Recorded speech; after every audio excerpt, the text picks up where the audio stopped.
25. The Keystone Pipeline. This was one of the major things that Obama was supposed to approve as a bipartisan compromise, sort of an olive branch. In the last 4 years, there's been less and less bipartisan compromise, and now that he and the majority of Democrats are out, it would be pretty shocking if this didn't happen in some way, despite the current protests. 24. Changes to Obamacare.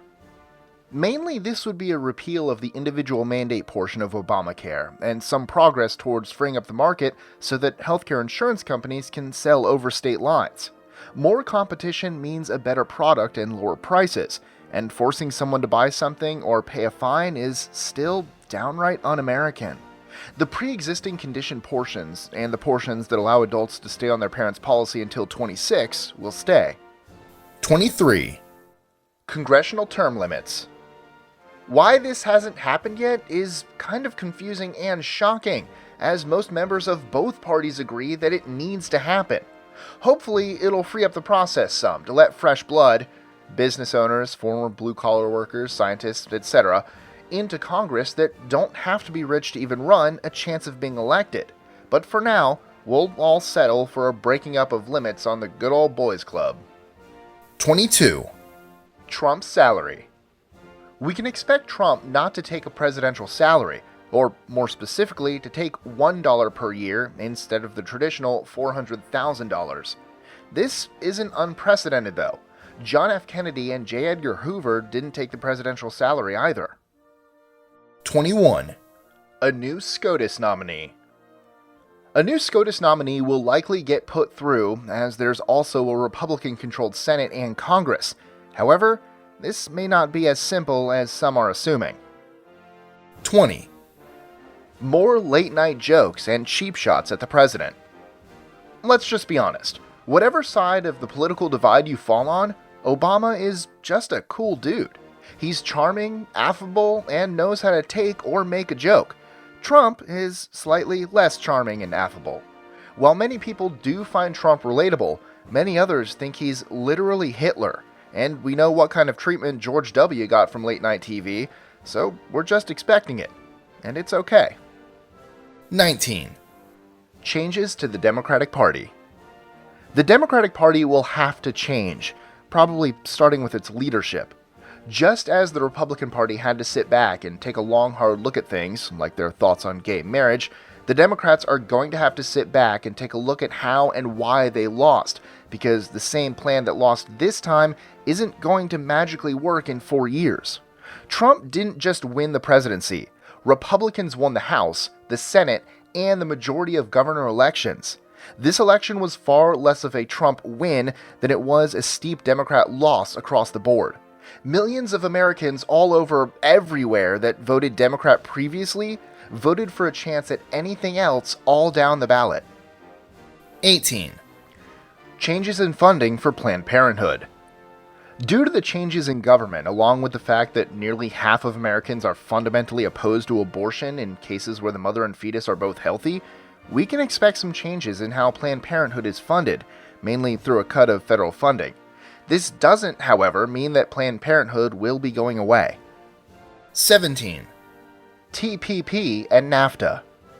We can expect there to be no Trans-Pacific Partnership and a renegotiation of the North American Free Trade Agreement. Canada and Mexico have both already come forward to discuss renegotiation. 16. A better relationship with Russia. For those following the no-fly zone in Syria saga, and Hillary's comments about taking military action against Russian hackers, Russian Federation President Vladimir Putin said some very encouraging things about Russia's relationship with the US, namely that Russia looks forward to restoring relations between our two nations. While the media has been pushing a narrative that Trump has Russian ties, there's been no proof, either in WikiLeaks or during an FBI probe into the issue, that found any ties between Trump and Russia. 15. Probably a second SCOTUS nominee. Ruth Bader Ginsburg is in her 80s, and while she's healthy, she's still well past retirement age, and it wouldn't take much to make someone her age unhealthy, so it's possible in the next 4 years that she'll pass away or retire, and a second SCOTUS nominee will need to be appointed. She had the option and was of the age to retire when Obama was in his first 2 years with the Democratic majority, which would have allowed him to place a new liberal justice in. Some Democrats even asked her to retire. This would have kept the court balanced and secured a liberal seat for the next several decades, but she personally chose not to. If she dies or has to step down, particularly if it's within the next 18 to 24 months, expect 2 more constitutional conservative Supreme Court justices. 14. A crackdown on lobbyists.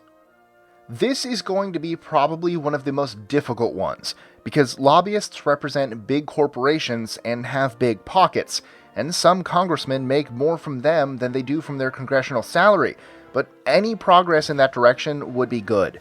Already, Trump is requiring anyone working for his administration to sign an agreement preventing them from being a lobbyist for 5 years after they leave.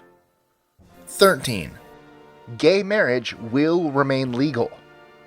The only way that such a thing could be overturned is if a citizen brings a case before SCOTUS to argue that gay marriage is not protected under the Constitution, or a constitutional amendment, and 2/3 of the states aren't going to agree to that.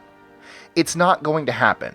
No one is going to round up transgenders and put them in camps or take away someone's right to marry whom they choose. Congress cannot roll back the SCOTUS ruling on same-sex marriage.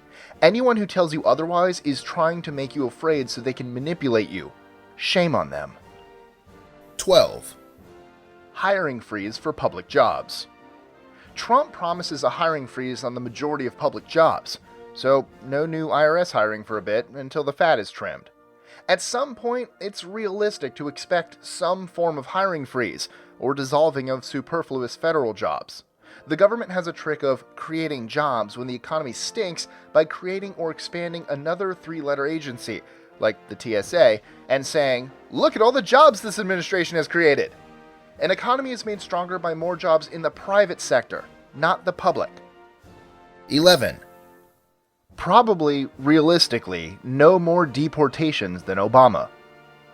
Often referred to by immigration groups as the deporter-in-chief, Obama has deported more people than any other president, 2.5 million between 2009 and 2015. While Trump promises to be tough on immigration, it would be very difficult from a logistical standpoint to be tougher than that. What we might expect is quicker deportations for criminals, though.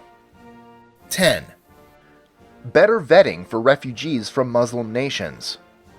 Realistically, we can probably expect a system more like Canada's, only women, children, and families.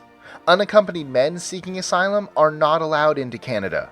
The US currently allows single men of combat age in. We can't really be sure what form this will take, but lining up with what Canada is doing is a realistic first step. 9. Some version of a wall between Mexico and the US. This will probably be somewhere between a 15-foot block wall and a chain-link fence with beefed-up security. Despite social media hype, no one ever said that everyone that comes from Mexico illegally is a rapist. However, many of the women who do cross are raped by nefarious persons claiming they can help them get across the border, and according to some statistics, that number is disturbingly high, as much as 80%. Just to clarify, that's the "Mexicans are rapist" comment everyone talks about. Poorly worded to begin with, taken wildly out of context beyond that. While it's cringeworthy to the extreme, it's not a cause to panic or scream racist. It's likely that a more secure border would improve relations between the US and Mexico. 8. Middle-class tax relief. This is something that Trump promised, and generally is something Republicans can all agree on, so it shouldn't be a huge problem getting some kind of tax reform for the middle class passed. A lot of people work really hard to claw their way up into middle class, only to find themselves taxed almost back out of it again, and very few people mention this when discussing income inequality. Bush had serious tax cuts on the books for 2-parent families with children, and those have all but disappeared in the last 8 years. 7. More protests or riots. We're a deeply divided nation. It's absolutely every American's free speech right to peaceably protest. Setting things on fire, jumping people, and blocking roads or freeways are not examples of peaceably. Some are saying that Trump will employ martial law if there's another round of BLM riots. That honestly remains to be seen, but unless the unrest dies down soon, something major will probably happen. 6. Tariffs for companies sending jobs overseas. Establishing tariffs for companies that lay off American workers, move factories overseas, and then import products back to the US. This is something that Hillary and Trump agreed on, though they had different ways of going about it. Trump's plan is tariffs. Hillary's plan was an exit tax. Either way, this should be something that a bipartisan agreement can be reached on, since both sides agree that manufacturing jobs leaving the US is a huge problem for the economy. 5. Some sort of school voucher program and an end to Common Core. While the federal government can't force school guidelines on any state, they do hold the purse strings to federal funding, and that's now based on Common Core and standardized testing performance. Trump believes that parents should be allowed to put their tax dollars towards the education they feel is best for their children, even if that isn't private schooling, and that Common Core is a disaster. While some people may be freaking out about this, what it really boils down to is putting the power and choice of a child's education back into the hands of the parents instead of the school board. 4. An overturn of some executive orders. Not sure which ones, but one of the few things a new president can do on day one is overturn the executive orders of the previous president that they don't like. 3.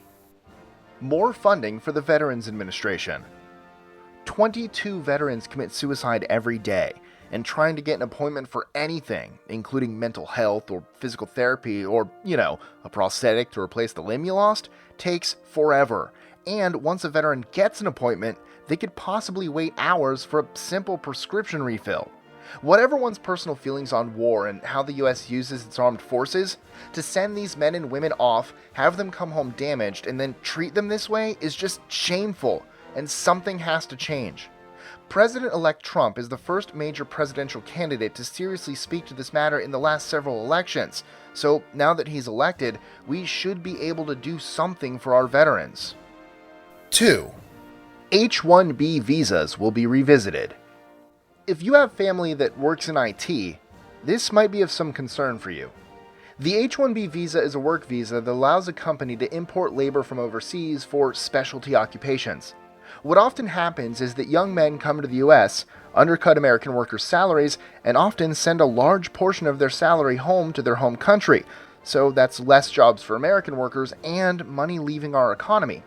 Disney recently did this to about 250 of their IT staff, and made their current staff train their replacements after they knew they were getting laid off. It's hard for US workers to compete with people who are willing to come and work for so much less, when American workers don't have a different economy they're returning to in a few years. Trump has mentioned this several times on the campaign trail, so it's likely that he'll attempt to modify the program, which will mean more US jobs and more US money staying in the US economy. 1. Mainstream media and polling will have to change. Nearly every poll was insanely far off.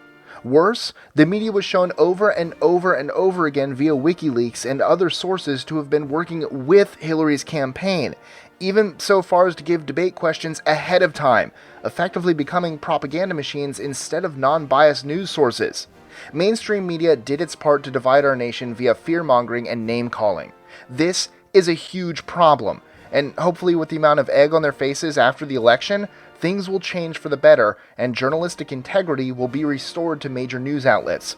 If they don't take it upon themselves to tell the truth, it's possible the Trump administration will step in.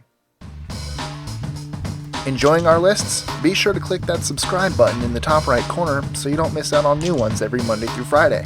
Share them with your friends and help us consistently conciliate curiosity. And if you want even more lists, check out these two videos here, or just head to our website at list25.com.